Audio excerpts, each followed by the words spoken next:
श्री शिवाय नमस्तुभ्यम। आप सभी का हमारे YouTube चैनल पर हार्दिक स्वागत है। आइए सुने सोमवार व्रत की पौराणिक कथा। महादेव जी कहते हैं, पार्वती, कैलाश के उत्तर निषद पर्वत के शिखर पर स्वयं प्रभा नामक एक विशाल पुरी है। उसमें धनवाहन नाम के एक गंधर्व राज रहते थे। उनकी स्त्री बड़ी मनोहर थी। उसके साथ रहकर वे वहाँ दिव्य भोगों का उपभोग करते थे। समयानुसार उनके 8 पुत्र हुए। पुत्रों के बाद एक कन्या उत्पन्न हुई जिसका नाम गंधर्व सेना था। वह पिता की आज्ञा से बहुत सी कन्याओं के साथ भांति भांति के वृक्षों, लताओं, फलों और फूलों से सुशोभित सुंदर उद्यान में खेला करती थी। एक दिन खेलती हुई उस कन्या को देखकर उसकी माता ने पति से कहा, स्वामीन, बंधु बांधवों सहित आपका तथा मेरा भी जीवन व्यर्थ है। जिनके घर में इतनी बड़ी कन्या अभी तक अविवाहिता है। पत्नी के यों कहने पर गंधर्व राज ने कहा, देवी, मैं पुत्री के लिए सुंदर वर की खोज करता हूँ। यों कहकर धनवाहन ने पुत्री को पुकारा। माता पिता के बुलाने पर गंधर्व सेना तुरंत वहाँ आई और उनके चरणों में प्रणाम करके बोली, पिताजी, क्या आज्ञा है। धनवाहन ने प्रसन्न होकर कहा, बेटी, तुम्हें जो कोई वर पसंद हो उसे बताओ। मैं उसी गंधर्व शिरोमणि के साथ तुम्हारा विवाह कर दूंगा। पिता के यों कहने पर कन्या ने कहा, क्या तीनों लोकों में मेरे रूप के करोड़वें अंश की भी बराबरी करने वाला कोई है। उसकी ये अद्भुत बात सुनकर पिता माता भौचक्के से रह गए और आपस में बोले, पुत्री ने ये अच्छी बात नहीं कही। गंधर्व सेना उस विशाल उद्यान में पूर्ववत सखियों के साथ खेलने लगी। बसंत का समय था। वह झूला झूल रही थी। उसी समय गणनायक शिखंडी दिव्य विमान पर बैठा हुआ वहां आ निकला। उसने आकाश से ही उस कन्या को देखा। मध्याह्न संध्या का समय था। वह विमान से उतरा और उसी उद्यान में ठहर गया। उसी समय उसने गंधर्व कन्या के मुख से ये वचन सुना, संसार में कोई देवता अथवा दानव मेरे रूप के करोड़वें अंश के भी बराबर नहीं है। तब गणनायक ने अहंकार में भरी हुई उस कन्या को शाप दे दिया, तुम रूप के अभिमान में गंधर्वों और देवताओं का तिरस्कार करती हो, अतः तुम्हारे शरीर में कोढ़ हो जाएगी।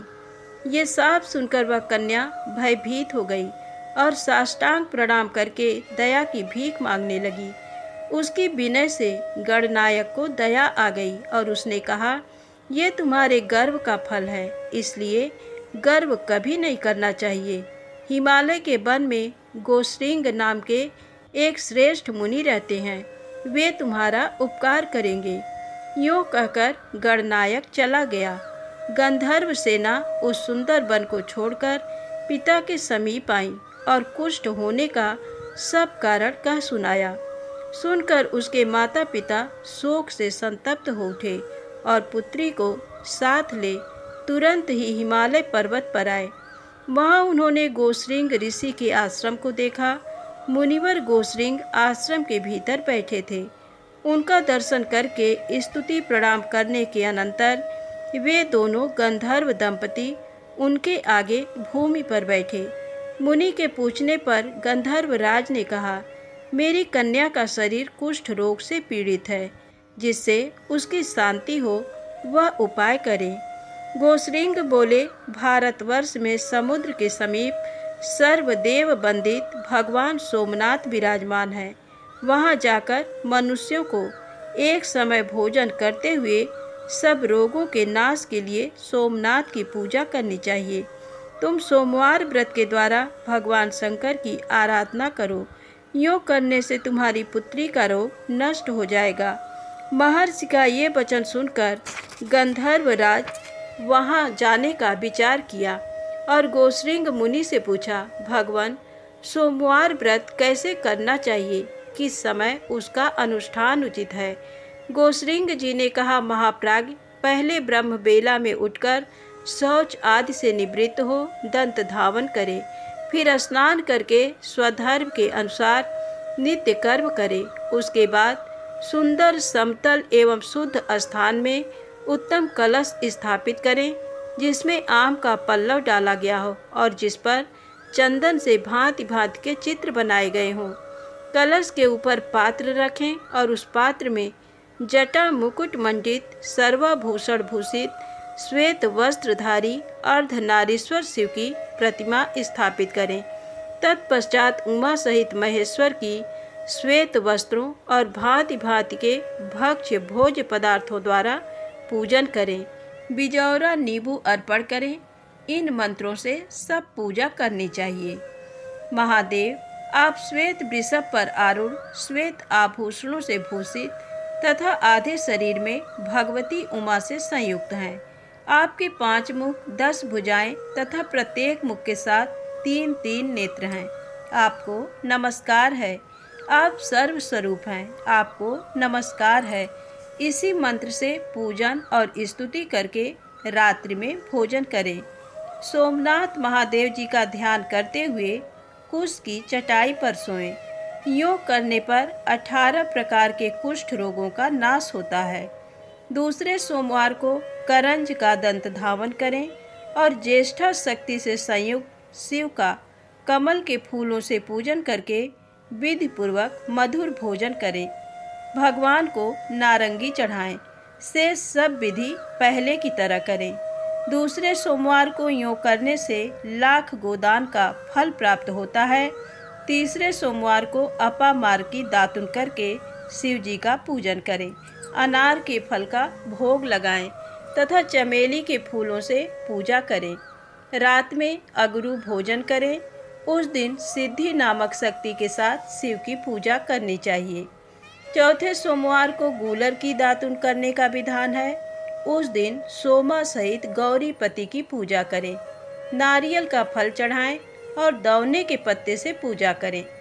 रात में चीनी खाएं और जागरण करें।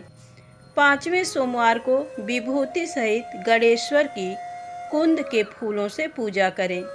पीपल की दातुन करें और मुनक्का के साथ अर्घ दें। रात को मौक्तिक, तंदुल, सफ़ेद मक्का जिसे कहा जाता है, भोजन करें। योग करने से अश्वमेध यज्ञ का फल प्राप्त होता है। छठे सोमवार को भद्रा सहित स्वरूप नामक शिव का पूजन करें। चमेली की दातुन करें और धतूर के फल से अर्घ दें।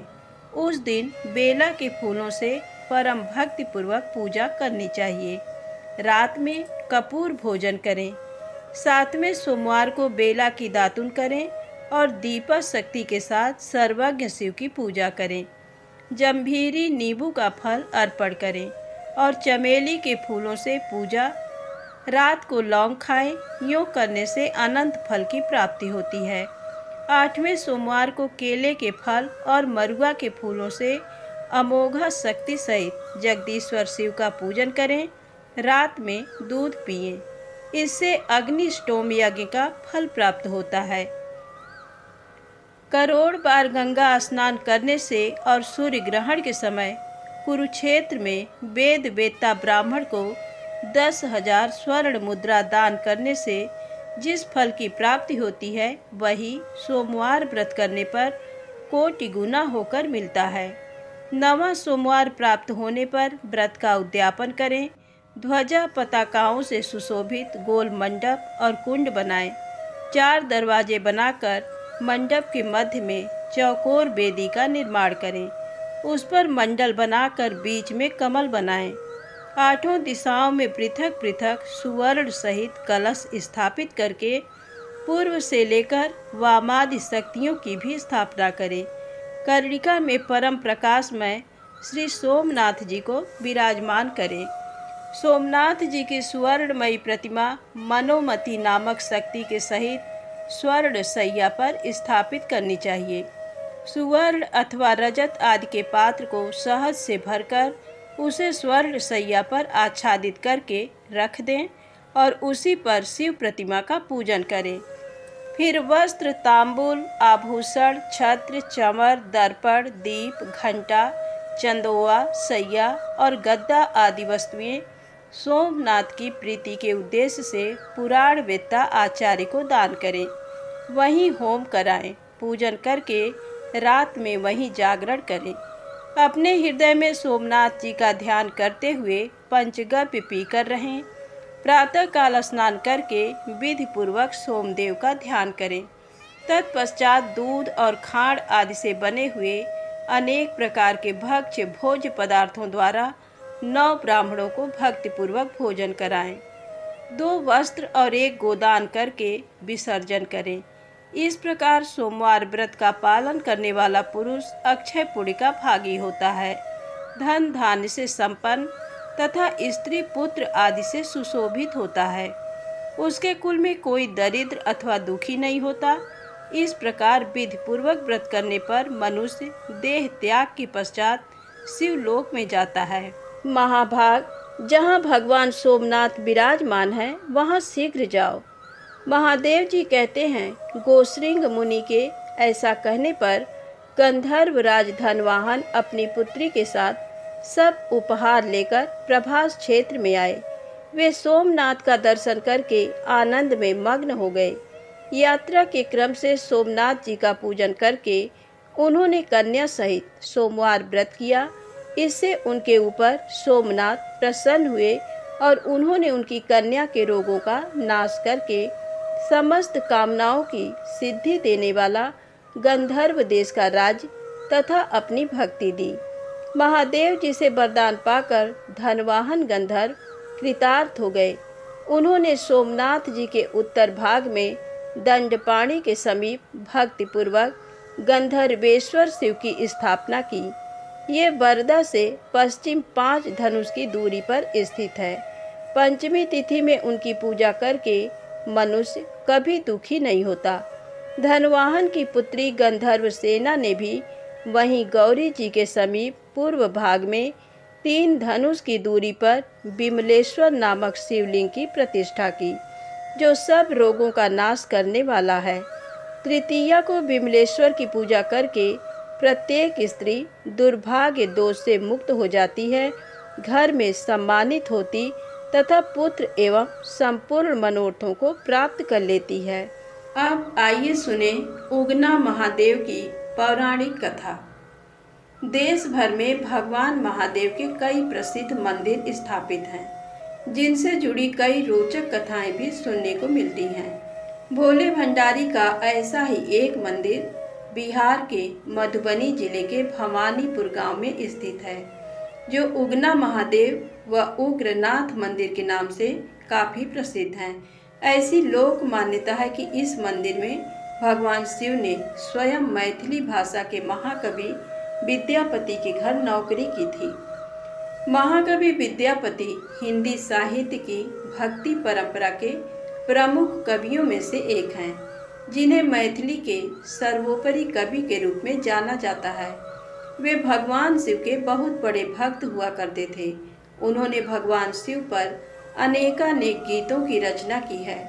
मान्यताओं के अनुसार जगत व्यापी भगवान शिव विद्यापति की भक्ति व रचनाओं से बेहद प्रसन्न होकर स्वयं एक दिन वेश बदलकर उनके पास चले आए थे।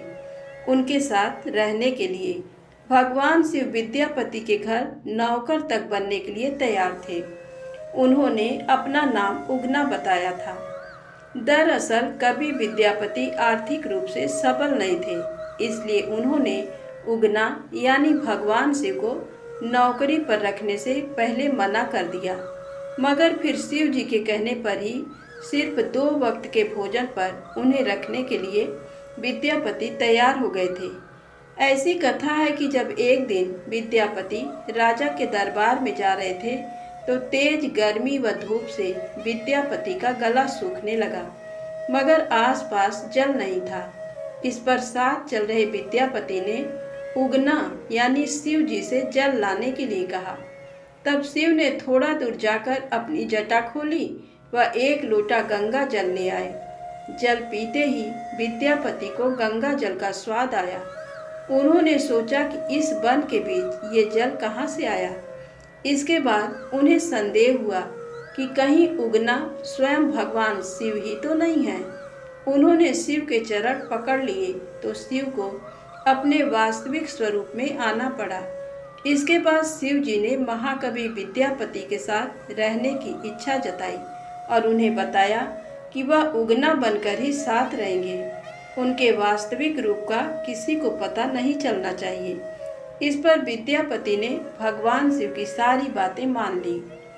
लेकिन एक दिन उगना द्वारा किसी गलती पर कवि की पत्नी शिव जी को चूल्हे की जलती लकड़ी से पीटने लग गई। उसी समय विद्यापति वहां आ गए और उनके मुख से निकल गया कि ये तो साक्षात भगवान शिव हैं और तुम इन्हें मार रही हो। मगर विद्यापति के मुख से जैसे ही ये बात निकली तो भगवान शिव अंतर ध्यान हो गए। इसके बाद अपनी भूल पर पछताते हुए कवि विद्यापति वनों में शिव जी को खोजने लगे। अपने प्रिय भक्त की ऐसी दशा देखकर भगवान उनके समक्ष प्रकट हुए और उन्हें समझाया कि मैं अब तुम्हारे साथ नहीं रह सकता, परंतु उगना के रूप में जो तुम्हारे साथ रहा उसके प्रतीक चिन्ह के रूप में अब मैं शिवलिंग के रूप में तुम्हारे पास विराजमान रहूंगा। प्रेम से बोलें उगना महादेव की जय हो। दोस्तों, वीडियो पसंद आए तो कमेंट में उगना महादेव की जय और चैनल को सब्सक्राइब अवश्य करें। जय माता दी।